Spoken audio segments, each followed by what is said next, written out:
আরজিকর হাসপাতালে চিকিৎসক খুনের ঘটনার প্রতিবাদে একদিকে যখন প্রতিদিন আন্দোলন করছে বিরোধীরা, তখন অন্যদিকে দিকে দিকে পথে নেমে দোষীর শাস্তির দাবিতে আন্দোলন কর্মসূচি গ্রহণ করেছে তৃণমূল কংগ্রেসও।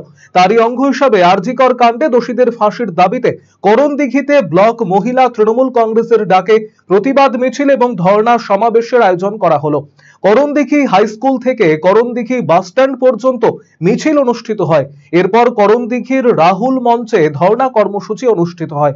এখানে উপস্থিত ছিলেন উত্তর দিনাজপুর জেলা পরিষদের সভাধিপতি তথা তৃণমূল নেত্রী পম্পা পাল, করণদিঘি ব্লক মহিলা তৃণমূল সভানেত্রী তপতী দাস, জেলা পরিষদের সদস্য কৃষ্ণা সিনহা, পঞ্চায়েত সমিতির সভাপতি নেহা আজম, বিধায়ক গৌতম পাল সহ অন্যান্যরা।